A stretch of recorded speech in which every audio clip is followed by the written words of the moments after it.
வணக்கம் நேயர்களே. இது சானல் ஜி. இன்றைய நிகழ்ச்சியில் நலம் தரும் திருத்தலம். திருத்தல பயண குறிப்புகள். படைப்பு விசு ஐயர். நலம் தரும் திருத்தலம். எல்லாமே சரியாக தான் செய்து இருக்கேன், ஆனால் பாருங்க இந்த காரியம் வெற்றிகரமாக முடியவில்லையென்று புலம்பிக் கொண்டு இருப்பவர்கள் கொஞ்சம் இங்கே கவனியுங்கள். உங்களுக்காக தான் இந்த வாரம் இந்த திருத்தலம். எடுத்த காரியம் எதுவாக இருந்தாலும் தடை இல்லாமல் நிறைவேற வேண்டும் என்ற எண்ணமும் ஆவலும் நமக்கு இல்லாமல் இல்லை.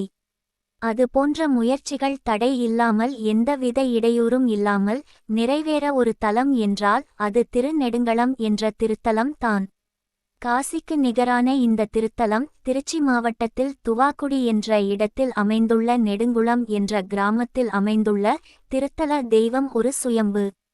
தேவார பாடல் பெற்ற திருத்தலத்தில் இந்த திருத்தலம் திருஞான சம்பந்தர் பெருமான் அருளி செய்த இடர்களையும் பதிகம் பாடல் பெற்ற திருத்தலம் இது.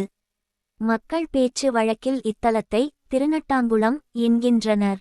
இறைவனை நோக்கி தவஞ்செய்த அம்பிகையை கள்ள உருவில் தோன்றி இறைவன் கைத்தலம்பற்ற அச்சமுற்று அம்பிகை ஓடியொளிந்த இடம் ஒளிமதிச்சோலை என்ற தமிழ் பெயர் கொண்டு வழங்கப்படுகிறது.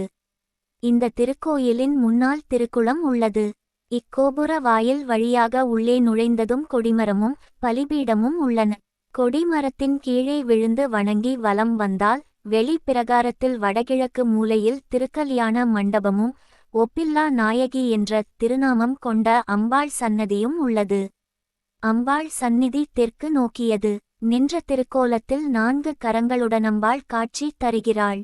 வடக்கு வெளி பிரகாரத்தில் அகஸ்தியர் சன்னதியும் இதன் எதிரே அகஸ்தியர் தீர்த்தமும் உள்ளது. இதில் எக்காலத்திலும் தீர்த்தம் வற்றவே வற்றாது என்று சொல்கிறார்கள். 2ஆம் கோபுர வாயிலை கடந்து உள்ளே சென்றால் உள்பிரகாரத்தில் தென்கிழக்கில் சோமாஸ்கந்தர் சந்திரசேகர் சன்னதிகள் உள்ளது. தென்பிரகாரத்தில் சப்தகன்னியர்களும் தட்சிணாமூர்த்தியும் ஐயனாரும் அருள்பாலிக்கிறார்கள். கன்னி மூலையில் வலம்புரி விநாயகருக்கு தனி சன்னதி உள்ளது. மேற்கு பிரகாரத்தில் தெய்வானையுடன் முருகன் தனி சன்னதி உள்ளது. தெற்கு பக்கத்தில் உபய நாச்சியார்களுடன் வரதராஜ பெருமாள் சன்னதியும் உள்ளது. உள்ளே கருவறையில் சக்திக்காக தன் இடப்பாகத்தை ஒதுக்கி கொடுத்து விட்டு சிவபெருமான் லிங்க திருமேனியுடன் சற்று தள்ளி வீற்றிருந்து அருள்பாலிக்கிறார். கோயில் கருவறையில் பார்வதி அரூபமாக உள்ளதாக ஐதீகம். இதனால் மூலஸ்தானத்தின் மேல் 2 விமானங்கள் உள்ளன. காசிக்கு அடுத்தபடியாக இங்கு மட்டும்தான் இப்படி உள்ளது. அன்னை பார்வதி சிவனை நோக்கி இத்தலத்தில் தவம் இருந்தாள். பார்வதியின் தவத்தை மெச்சிய இறைவன் அவள் அறியாது வேறு வடிவில் வந்து தேவியை கைப்பிடித்த திருத்தலம் இது என்று தல புராணம் சொல்கிறது. நெடுங்களம் ஒரு திருப்புகழ் தலம். இத்தலத்து முருகப்பெருமானை அருணகிரிநாதர் தனது திருப்புகழில் பாடியுள்ளார். திருப்புகழில் இத்தலத்து முருகன் மீது ஒரு பாடல் உள்ளது. முருகப்பெருமான் ஒரு திருமுகத்துடனும் 4 திருக்கரங்களுடனும் தனது தேவியர் இருவருடன் நின்ற கோலத்தில் கிழக்கு நோக்கி எழுந்தருளி அருள் பாலிக்கிறார். ஆடி மாதம் முதல் வாரத்தில் காலையில் சூரிய ஒளி சுயம்புமூர்த்தியாக உள்ள மூலவர் மீது விழுகிறது. இந்த சூரிய வழிபாடு சிறப்புக்குரியது. இத்தலத்தின் தீர்த்தங்களாக அகத்திய தீர்த்தம் மற்றும் சுந்தர தீர்த்தம் ஆகியவை உள்ளன. சுந்தர தீர்த்த கரையில் உள்ள கருப்பண்ண சுவாமிக்கு பானக நைவேத்தியம் செய்து பலருக்கும் வழங்கினால் நோய் தீருமென்பது நம்பிக்கையாக இருந்து வருகின்றது. இத்தலத்தில் மகாமண்டபத்தில் வைக்கப்பட்டுள்ள சோழர் கால கலுறல் சிறந்த வேலைப்பாடமைந்தது. இத்தலத்திலுள்ள தட்சிணாமூர்த்தி விந்தையான அமைப்புடையவராக விளங்குகிறார். யோக தட்சிணாமூர்த்தியாக சித்தாசனத்தில் அமர்ந்து மேற்கரங்களில் மான்மழுவும் கீழ்கரங்களில் சின்முத்திரையும் திருநீற்று பெட்டகமும் ஏந்தி இடக்காலை சுற்றியவாறு யோகப்பட்டம் விளங்க காட்சி தருகிறார். திருஞான சம்பந்தர் இத்தலத்து இறைவன் மேல் பாடியுள்ள இப்பதிகம் இடர்களையும் திருப்பதிகம் என்று போற்றப்படுகிறது. இப்பதிகத்தில் உள்ள 10 பாடல்களிலும் இடர்களையாய் என்ற குறிப்பை காணலாம். இடர்கள் நீங்கி இன்பம் பெற இப்பதிகத்தை படித்து வந்தால் நலம் பெறுவது உறுதி என்று சம்பந்தர் தன் பதிகத்தில் குறிப்பிடுகிறார். இப்போதெல்லாம் பொதுவாக எல்லா சிவன் கோவில்களிலும் பைரவருக்கு தேய்பிறை அஷ்டமி வழிபாடு நாம் கவனித்து இருப்போம்.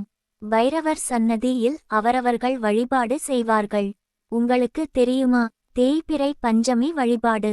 அட அது என்னங்க ஐயா, தேய்பிறை பஞ்சமி என யோசிக்கத் தொடங்கி விட்டீர்கள். ஆமாம், தேய்பிறை பஞ்சமி வாராகி வழிபாடு செய்வது என்று ஒரு நடைமுறை வழக்கம். இந்த வழிபாடு சில கோவில்களில் மட்டும் இருக்கும். காரணம், வாராகி அம்மன் சிலா ரூபம் பொதுவாக இருக்காது. ஆனால் திருச்சி மாவட்டத்தில் உள்ள நெடுங்களம் என்ற திருத்தலத்தில் அமைந்துள்ளது. இந்த வழிபாட்டு முறையில் பானக நிவேதனம் செய்றது, வழிபாடு இயற்றும் முறையும் வழக்கத்தில் உள்ளது. தினமும் காலை 6:30 மணி முதல் திறந்து இருக்கும் காசிக்கு நிகராக கருதப்படும் இந்த திருத்தல யாத்திரை, வாழ்வில் வரும் இடர்களை இந்து நாளும் நலத்தை தரும் திருத்தலம் ஆகும். வித்தியாசமான வெண்கல குதிரை சிலை அமைந்துள்ள இந்த கோவிலில் யோகதட்சிணாமூர்த்தி அமர்ந்த திருக்கோலத்தில் அருள் பாலிக்கிறார். வேலைப்பாடுகள் உடன் அமைந்த சோழர் காலத்து கல் இங்கு மகா மண்டபத்தில் உள்ளது. இதில் சுவாமிக்கு மஞ்சள் இடித்து அபிஷேகம் செய்தால் திருமண தடை நீங்கும். சோதிட ரீதியாக புணர்ப்பு தோஷம் உள்ளவர்கள், சனி சந்திரன் சஷ்டாஷ்டகத்தில் உள்ளவர்கள் இங்கு வழிபாடு செய்வது அவசியம். அவரவர்கள் நம்பிக்கைக்குரிய சோதிடர்கள் ஆலோசனை படி வழிபாடு செய்து நலம் பெற வேண்டுகிறோம். நல்லதே நினைப்போம், நல்லதே நடக்கும். உங்கள் சானல் ஜியில் தினம் ஒரு நிகழ்ச்சி ஒலிபரப்பாகி வருகிறது. உங்கள் கருத்துக்களை எழுதி அனுப்ப வேண்டிய முகவரி podcast.channelg@gmail.com.